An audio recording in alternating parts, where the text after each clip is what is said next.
তেলখিনি অকণমান গৰম হ'বলৈ দিছোঁ আৰু এতিয়া জিৰা গুটি কেইটা দি দিছোঁ।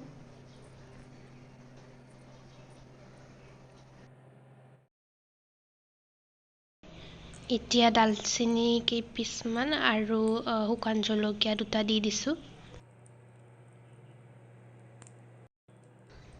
এতিয়া পিঁয়াজখিনি দি দিলোঁ। পিঁয়াজখিনি অকণমান ৰঙচুৱা পৰালৈকে ভাজিম।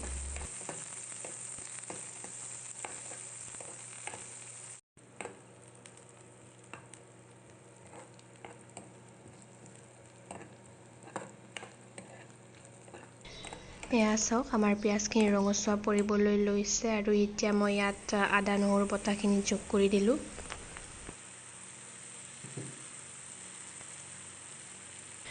এতিয়া আটাইখিনি বস্তু ভালদৰে ভাজি ল'ম অলপ সময়ৰ কাৰণে, যাতে আদা নহৰুৰ কেঁচা গোন্ধটো নাইকিয়া হৈ যায়।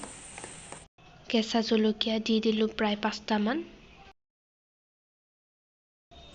এতিয়া মই ইয়াতে যোগ কৰিলোঁ চিকেনখিনি।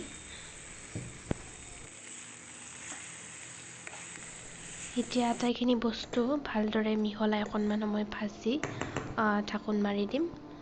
ঢাকোন মাৰি দিলে আচলতে সোনকালে সিজি উঠে। প্ৰায় 5-6 মিনিট সময় ঢাকোন দি ভজাৰ পিছত আমাৰ মাংসখিনি প্ৰায় আধা সিজা হৈ গৈছে। এতিয়া মই ইয়াত সোৱাদ অনুসৰি নিমখখিনি যোগ কৰি দিলোঁ। এয়া মই হালধিখিনি যোগ কৰি দিলোঁ।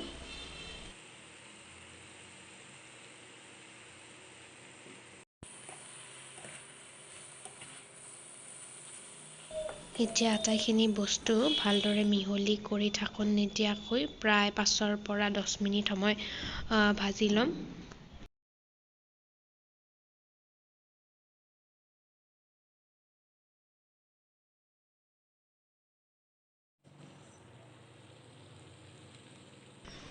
এতিয়া মই ইয়াত জালুকখিনি গুড়ি কৰি দিছোঁ।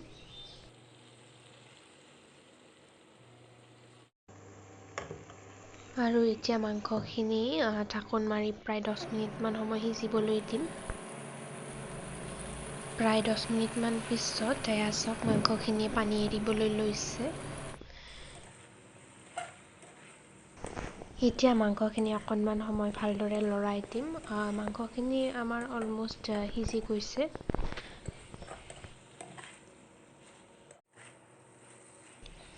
আমাৰ মাংসখিনি ভজা হৈ গৈছে আৰু এতিয়া মই লাইশাকখিনি দি দিছোঁ। লাইশাক মই কমকৈ লৈছোঁ, আপোনালোকে নিজৰ ইচ্ছা অনুসৰি পৰিমাণটো ল'ব পাৰে।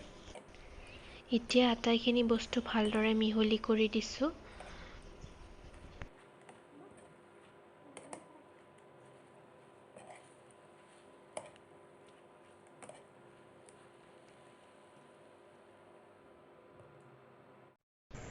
অলপ সময় সিজিব দিয়াৰ পিছত আমাৰ শাকখিনি পানী এৰিবলৈ লৈছে। অলমষ্ট তৈয়াৰ হৈ গৈছে।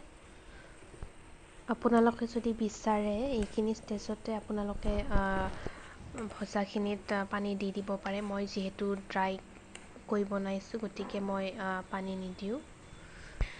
আমাৰ লাই শাকেৰে বনোৱা মুৰ্গী মাংসৰ ড্ৰাই ফ্ৰাই ৰেডি হৈ গৈছে। এনেকুৱা ধৰণে আপোনালোকে বনাই খাই চাবচোন আৰু কেনেকুৱা পায় কমেণ্ট কৰি জনাব। ধন্যবাদ।